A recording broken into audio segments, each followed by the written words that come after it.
എൻ്റെ പുതിയ വീഡിയോയിലേക്ക് എല്ലാവർക്കും സ്വാഗതം. അപ്പോൾ ഇന്നത്തെ യാത്ര നമ്മൾ വേറെ എങ്ങോട്ടേക്കുമല്ല, ഒരു ഫിഷ് ഫാമിലോട്ടാട്ടോ നമ്മൾ പോകുന്നത്.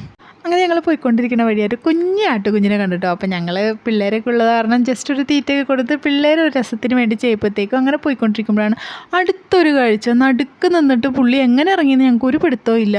നന്നായിട്ട് ചൂണ്ടിടുന്നുണ്ടെന്ന് ഞങ്ങൾക്കറിയാം, പക്ഷേ അതെങ്ങനെ ഏത് വഴി പുള്ളി ഇറങ്ങി ചതുപ്പുണ്ടോ ഒന്നും അറിയില്ല. പക്ഷേ ഞങ്ങൾ അടുത്ത യാത്ര അതേപോലെ തന്നെ സ്റ്റാർട്ട് ചെയ്തു കേട്ടോ. വേണമെന്നുണ്ടെങ്കിൽ തന്നെ നമുക്ക് ആ പോണ വഴിയും ഇതേപോലെ ചെറിയ രീതിയിലൊക്കെ ഫിഷിങ്ങൊക്കെ നടത്താൻ പറ്റുന്ന രീതിയിലുള്ള കാര്യങ്ങളൊക്കെ ആയിരുന്നു കേട്ടോ. അത് ചെറിയ ചെറിയ കുഞ്ഞു കുളങ്ങളും നല്ല രസം നമുക്ക് പോയിക്കൊണ്ടിരിക്കാം. അപ്പോൾ ഏകദേശം ഞങ്ങൾ സ്പോട്ട് എത്തിയപ്പോഴത്തേക്കും ആദ്യം തന്നെ വന്നത് നല്ലൊരു നായ്ക്കുട്ടിയായിരുന്നു കേട്ടോ. പക്ഷെ അത് എന്തിനാണ് വന്നതെന്ന് ഞങ്ങളൊന്ന് പേടിച്ചെന്ന് വെച്ചാൽ അവിടത്തെയാണോ വേറെയാണോ എന്നൊന്നും അറിയില്ല. പക്ഷെ അവിടത്തെ ആയിരുന്നു കേട്ടോ അതൊക്കെ.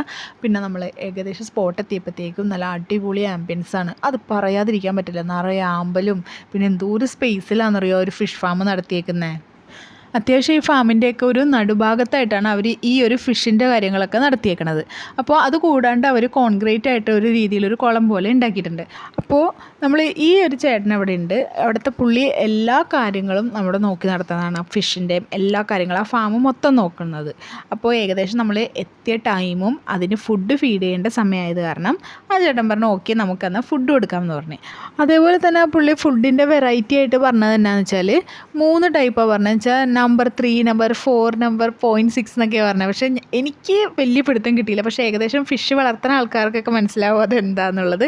പിന്നെ നമ്മൾ ന്യൂട്രില എന്ന് പറയുന്ന ഒരു ഫുഡാണ് കേട്ടോ അവർക്ക് മെയിനായിട്ട് കൊടുക്കണം. അപ്പോൾ അവരൊരു പാക്കായിട്ട് ഇതേപോലെ എടുത്തിട്ട് ഇതേപോലെ ബക്കറ്റിലോട്ട് കറക്റ്റായിട്ട് അവർക്ക് വേണ്ടതൊക്കെ മാറ്റി വെച്ചിട്ട് അങ്ങനെയാണ് അവർക്ക് ഫുഡ് കൊടുക്കുന്നത്.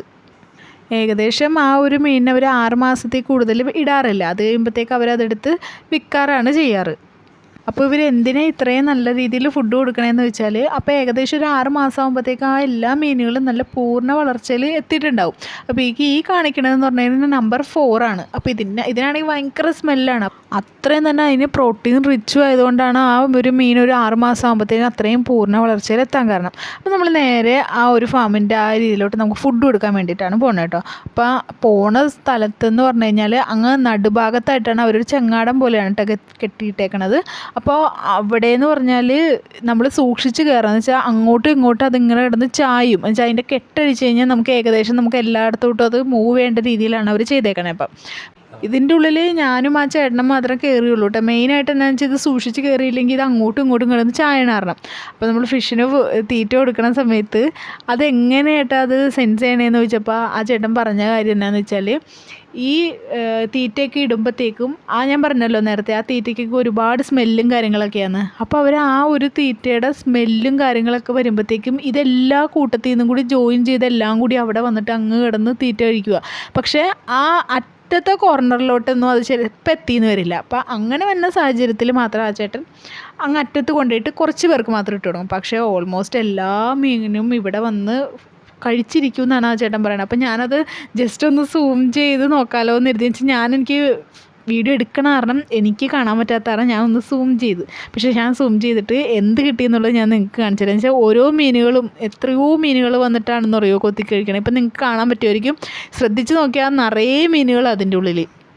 എന്നിട്ട് ഇതേപോലെ തുടങ്ങുന്ന സമയത്ത് എല്ലാം കൂടി ഒരുമാതിരി വന്നിട്ട് ഇങ്ങനെ ഫുഡ് കഴിക്കും. അപ്പോൾ ഇതിൻ്റെ ഫുഡ് എപ്പോൾ മതി എന്ന് തീരുമാനിക്കുന്നത് എങ്ങനെയാണെന്ന് വെച്ചാൽ ഇതിൻ്റെ ഫുഡ് ഇത് ആദ്യം വരുമ്പോൾ ഞാൻ പറഞ്ഞല്ലോ എല്ലാം കൂടി ഇങ്ങനെ കാടിളക്കിയ മാതിരി വന്നിരുന്ന് കഴിക്കുക. അപ്പോൾ കുറച്ച് കഴിയുമ്പോഴത്തേക്കും ഈ പറഞ്ഞ കാര്യങ്ങളെല്ലാം നിൽക്കുമ്പോഴത്തേക്കും ഫുഡിന് അത് മതിയായി എന്നാണ് അതിൻ്റെ അർത്ഥം. അതേപോലെ അവർ ഈ നീർക്കാക്കയ്ക്കെതിരെയായിട്ടാണ് അവർ ഈ ഫുൾ നെറ്റ് കെട്ടിയേക്കണതും. അതേപോലെ തന്നെ ഒരു നീർനായയുമുണ്ട്. അപ്പോൾ അതിനകറ്റാൻ വേണ്ടി ഒരു 10-20ഓളം നായ്ക്കുട്ടികളെ ഇതേപോലെ വളർത്തിയിട്ടുണ്ട്. ഇതാ ഞാൻ നേരത്തെ പറഞ്ഞ ഒരു ചെറിയൊരു ഹോം സ്റ്റേയുടെ കാര്യങ്ങളൊക്കെ പറഞ്ഞില്ല. ഇതൊരു 1 മന്തിനുള്ളിൽ ഇത് ഫുള്ള് ലോഞ്ച് ചെയ്യും അവർ. അപ്പോൾ ഈ ചെറിയ വഞ്ചിയും കാര്യങ്ങളൊക്കെ നമ്മുടെ സൈഡിൽ കാണുന്ന ഒരുപാട് പുഴ പോലെ സ്ഥലങ്ങളൊക്കെ ഉണ്ട്. അപ്പോൾ അവിടെ ഇത് നമുക്ക് തുഴഞ്ഞ് ഫിഷിങ്ങോ എന്ത് വേണമെങ്കിലും നമുക്ക് ചെയ്യാം. അപ്പോൾ ഇതൊക്കെയായിരുന്നു നമ്മുടെ ചെറിയ വീഡിയോയിൽ ഞാൻ ഉൾപ്പെടുത്തിയിട്ടുള്ളത്. അപ്പോൾ എൻ്റെ വീഡിയോ കണ്ടിട്ട് എല്ലാവർക്കും ഇഷ്ടമായെന്നാണെങ്കിൽ മറക്കാതെ തന്നെ ലൈക്ക് ചെയ്യുക, ഷെയർ ചെയ്യുക, സബ്സ്ക്രൈബ് ചെയ്യുക. Till then thank you.